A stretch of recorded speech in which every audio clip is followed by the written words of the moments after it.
Clear பண்ணி சந்தோஷமா அதோடைய வெளிப்படுத்தி வாழ்வான் அப்படிங்கிறத நம்ம பள்ளிகளுக்கு யோசிக்கணும்.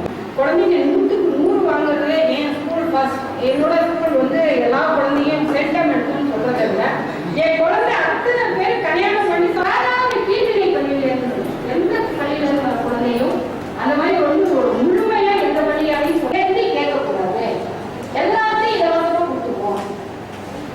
சாப்பாடு, ட்ரெஸ் எல்லாம் இலவசம். ஆனா அந்த இலவசம் இந்த வீட்டுங்கிற அமைப்பே இல்லாத பிளாட்ஃபார்ம்ல இருக்க எவ்வளோ பேர் எத்தனையோ குழந்தைகள் கஷ்டப்படுறாங்க.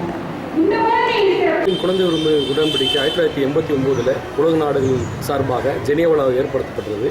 1992 அந்த உடன்படிக்கையில் இந்தியா கையெழுத்திட்டது. அந்த உடன்படிக்கையின்படி அனைத்து குழந்தைகளுடைய நலன் பாதுகாப்பை உறுதி செய்யணும் அப்படின்றது உறுதி செய்யப்பட்ட ஒரு விஷயம். இந்த 25 வருடங்களில் இந்தியாவில் குழந்தைகளுடைய அந்த உடன்படிக்கையின்படி நிறைவேற்றப்பட்டிருக்கா அப்படின்றத மறு ஆய்வு செய்வதற்காகவும் இந்த 25 வருடத்தை கொண்டாடுவதற்காகவும் இன்றைய பிரச்சாரம் இங்கே நடைபெற்று கொண்டிருக்கிறது. இந்த பிரச்சாரத்தின் வாயிலாக நாங்கள் தெரிவிப்பது என்னவென்றால், அனைத்து சட்டங்களிலும் முரண்பாடுகளை களைந்து எல்லா சட்டங்களிலும் 18 வயது வரை குழந்தைகள் அப்படின்றத உறுதி செய்யணும்.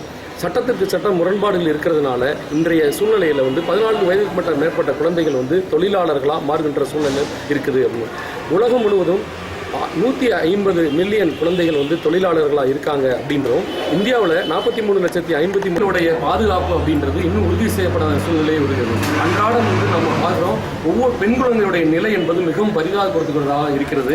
பெண்களுடைய பாலியல் என்றது தொடர்ந்த நிகழ்வதாகவும் குழந்தைகள் பள்ளிகளில் தாக்கப்படுவதும் கொலை செய்யப்படுகின்ற நிகழ்வுகள் தொடர்ந்து நடக்கிறது நம்ம கண்கூடா பார்க்குறோம். இந்த நிலையை மாற்ற வேண்டும் என்றால் அனைத்து குழந்தைகளுக்கும் 18 வயது வரை இலவசம் அப்படின்றத கொண்டு வரணும். குழந்தைகளுடைய கல்வி உரிமை சட்டத்தினுடைய மறு ஆய்வு செய்து அனைத்து குழந்தைகளும் 18 வயது வரை கல்வியை கட்டாயமாக்கப்பட்டு இலவச தரமான கல்வியில் வழங்கப்பட வேண்டும் என்பதை இந்த பிரச்சாரத்தை வாயிலாக தெரிவித்துக் கொள்கிறோம். உங்கள் பேர்? என்னுடைய பேர் ராஜகோபால். தமிழ்நாடு புதுச்சேரியுடைய குழந்தை தொழிலாளர் முறை எதிர்ப்பு பிரச்சாரத்தினுடைய மாநில அமைப்பாளராக இருக்கிறார். காப்பதற்காக நமக்கு நாமே உத்தேகம் கொடுக்கிறது. எழுவோம், நம்முடைய பிரச்சனையை மீட்டெடுப்போம். வாய்ப்பு தெரியவில்லை, மேற்கு தெரியவில்லை. அங்கே கொஞ்சம் தடமாறுகிறது. ஒரு பாலின் கிணற்றில் விழுந்து விடுகிறது. விழுந்தவருக்கு மீண்டும் சத்தம். ஊர் மக்கள் எல்லாம் மீண்டும் சொல்கிறார்கள், என்ன கழுதை மீண்டும் சத்தம் கொடுக்கிறது, நாங்கள் எப்படி ஊரில் வாழ்வது என்கிறது. முதல் சொல்கிறார் முதலாளி, போய் மண்ணோடு வென்றார். கழுதையின் கால் வரை மண் வருகிறது. ஒரு காலம் எடுத்து பார்க்கிறார். தமிழகத்திலே 2009ஆம் ஆண்டு அனைத்து ஆசிரியர்கள் மற்றும் அரசு ஊழியர்களுக்கு 6வது ஊதியம் நிர்ணயம் செய்யப்பட்டு வழங்கப்பட்டது. இதில் இடைநிலை ஆசிரியர்களுக்கு ஊதியம் மிகப்பெரிய பாதிப்பு ஏற்பட்டது. இதை தீர்ப்பதற்காக ஒரு நபர் குழு 2010ஆம் ஆண்டு உருவாக்கப்பட்டது. இந்த ஒரு நபர் குழு ஆசிரியர்கள் கிராமப்புறங்களிலே பணி செய்கிறார்கள் என்கின்ற காரணத்தை கூறி அவர்களுக்கு ஊதிய உயர்வு வழங்க மறுத்துவிட்டது. இதன் தொடர்ச்சியாக 2012ஆம் ஆண்டு ஊதிய குறைதீர்க்கும் பிரிவு கிருஷ்ணன் IAS தலைமையில் அமைக்கப்பட்டது. இந்த ஊதிய குறைதீர்க்கும் பிரிவு ஆசிரியர்களுடைய கல்வி தகுதி 10ஆம் வகுப்புதான் என்கின்ற காரணத்தை மட்டுமல்லாது இவர்களுடைய நியமனம் ஒன்றிய அளவிலானது என்று உண்மை இல்லாத பொய்யான காரணங்களை கூறி ஊதியம் வழங்க மறுத்தது. இந்த 2 ஊதிய குழுக்களும் உண்மை இல்லாத பொய்யான காரணங்களை கூறி ஊதியம் மறுத்துள்ளதை அடுத்து எங்களுடைய சங்கத்தின் சார்பாக சென்னை உயர்நீதிமன்றத்திலே கடந்த 2013ஆம் ஆண்டு வழக்கு தொடரப்பட்டது. இந்த வழக்கிலே கடந்த செப்டம்பர் மாதம் தீர்ப்பு வழங்கப்பட்டது.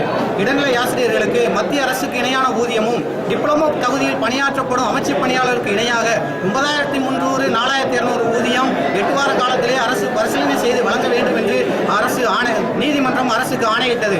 ஆனால் தமிழக அரசு மீண்டும் அதே பழைய காரணங்களை கூறி நேற்று அரசினுடைய இணையதளத்திலே செய்தி வெளியிட்டுள்ளது. அதே பழைய காரணத்தை கூறி ஊதியம் வழங்க மறுத்து ஆணையிடப்பட்டுள்ளது. இதற்கு எதிராக எங்களுடைய சங்கத்தின் சார்பாக பாதிக்கப்பட்டுள்ள 1 லட்சம் இடைநிலை ஆசிரியர்களையும் திரட்டி சென்னையிலே மிகப்பெரிய ஒரு உண்ணாவிரதம் நடத்த திட்டமிட்டுள்ளோம். அது மட்டுமல்லாது அரசினுடைய முடிவுக்கு எதிராக எங்கள் இயக்கத்தின் சார்பாக சென்னை உயர்நீதிமன்றத்திலே மேல்முறையீட்டு வழக்கு தாக்கல் செய்துள்ளோம் என்பதை தெரிவிக்கிறோம். கிப்சன், பொதுச் செயலாளர், தமிழ்நாடு அனைத்து ஆசிரியர் சங்கம், டாடா.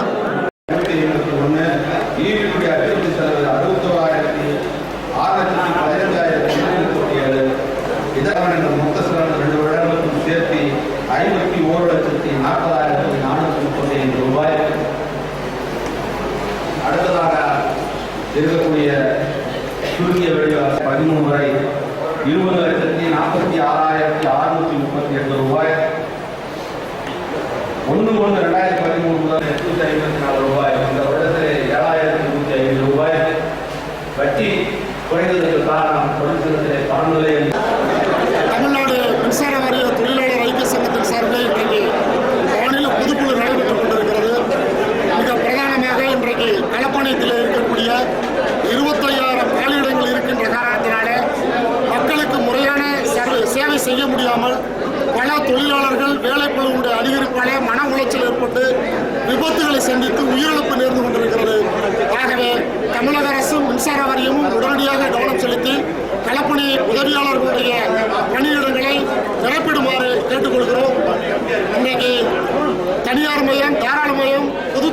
பங்குகளை விற்பனை என்ற மத்திய அரசுடைய கொள்கைகளை இன்றைக்கு இந்த பொதுக்குழு வன்மையாக கண்டிக்கிறது. அதையும் எதிர்த்து பல்வேறு கட்ட போராட்ட நடவடிக்கைகளில் எங்களுடைய சங்கம் ஈடுபட இருக்கிறது.